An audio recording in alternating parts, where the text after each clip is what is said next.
Tidak setiap pergeseran besar dalam sejarah dunia diawali oleh deklarasi perang atau sidang darurat Perserikatan Bangsa-Bangsa.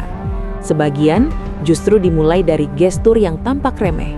Sebuah unggahan media sosial, sebuah klaim sepihak, sebuah foto presiden yang disertai keterangan singkat. Namun, sesungguhnya memuat pesan paling telanjang tentang bagaimana kekuasaan global kini bekerja. Cepat, sepihak, dan nyaris tanpa rasa bersalah. Ketika Donald Trump menyebut dirinya sebagai presiden sementara Venezuela dalam unggahan di Truth Social pada 11 Januari 2026, dunia seolah terdiam sejenak. Bukan karena pernyataan itu tidak masuk akal, melainkan karena ia terasa terlalu masuk akal dalam iklim geopolitik hari ini.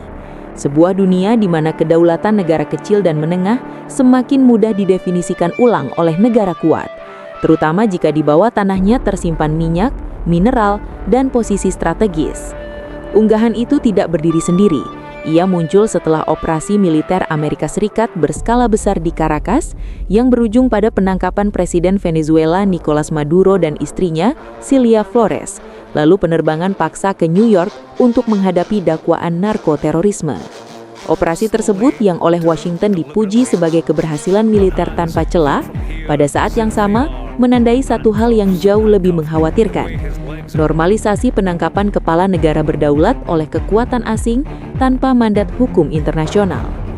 Dalam satu rangkaian pernyataan berikutnya, Trump bukan hanya membenarkan intervensi itu, tetapi melangkah lebih jauh dengan menyatakan bahwa Amerika Serikat akan mengelola Venezuela sementara waktu, memastikan transisi politik yang aman dan bijaksana, serta yang paling jujur, mengaitkan seluruh proses itu dengan penyerahan puluhan juta barel minyak Venezuela kepada Amerika Serikat.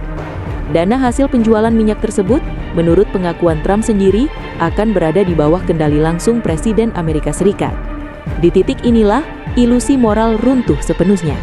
Apa yang disebut transisi demokrasi, stabilisasi keamanan dan perlindungan rakyat sipil berubah menjadi transaksi kekuasaan yang kasar.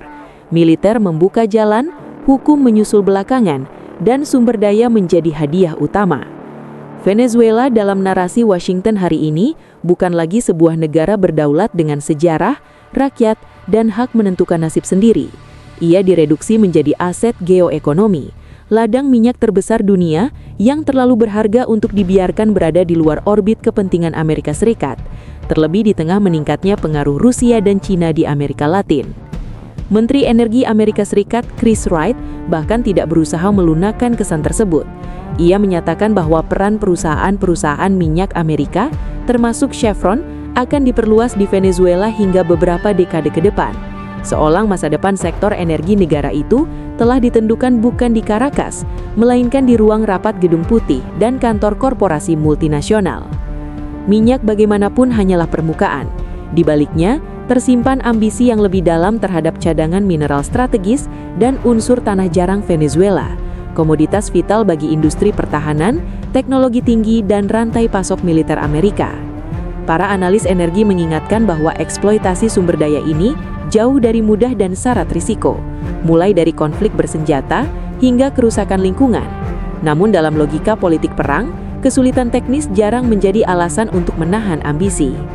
Pola ini tidak berhenti di Amerika Latin. Ia bergerak ke utara, ke wilayah es dan salju Greenland. Ketika Trump menyatakan bahwa Amerika Serikat harus memiliki Greenland demi mencegah pengaruh Rusia dan Cina, bahkan membuka kemungkinan penggunaan kekuatan, dunia kembali dihadapkan dengan bahasa kekuasaan yang sama.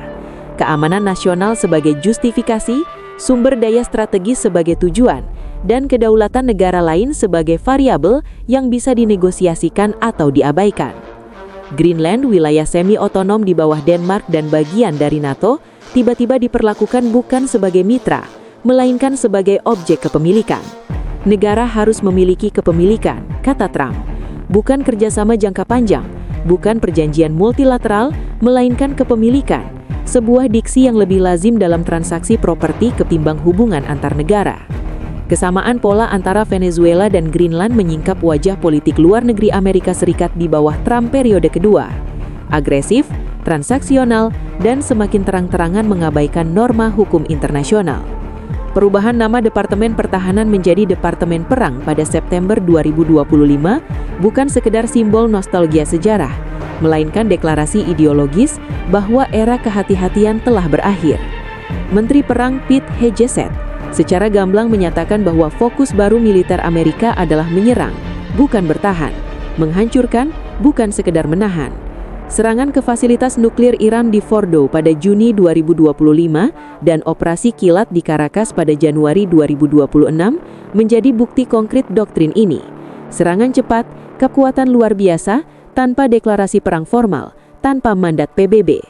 Dengan anggaran pertahanan yang menembus angka 1,01 triliun dolar AS pada 2026, Amerika Serikat sedang mempersiapkan dunia yang lebih keras dan secara implisit memaksa negara lain untuk beradaptasi atau tersingkir. Reaksi internasional atas penangkapan Maduro menunjukkan betapa rapuhnya tatanan global hari ini.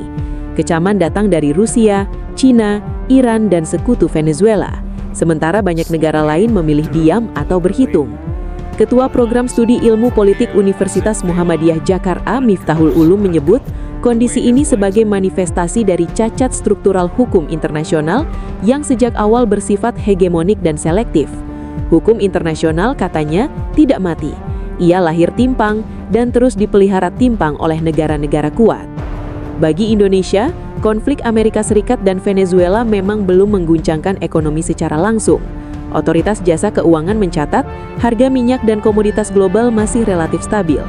Namun ancaman sesungguhnya bukan terletak pada gejolak jangka pendek, melainkan pada preseden jangka panjang. Normalisasi pelanggaran kedaulatan, erosi norma non-intervensi, dan semakin kaburnya batas antara diplomasi dan paksaan. Indonesia sebagai negara dengan politik luar negeri bebas aktif, tidak bisa memaknai kebebasan itu sebagai keheningan.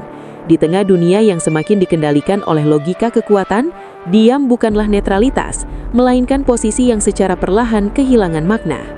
Dengan posisi sebagai ekonomi terbesar di ASEAN dan bagian dari Global South, Indonesia memiliki ruang dan tanggung jawab untuk bersuara lebih tegas, mendorong diplomasi multilateral, dan menolak logika bahwa kekuatan militer boleh menjadi penentu tunggal nasib bangsa lain. Venezuela hari ini, Greenland besok. Daftar itu bisa bertambah.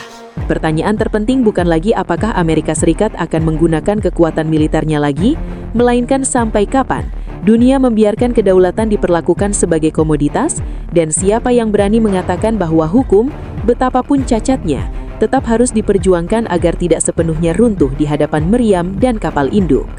Dalam dunia yang bergerak menuju politik perang terbuka, Indonesia dihadapkan pada pilihan yang menentukan.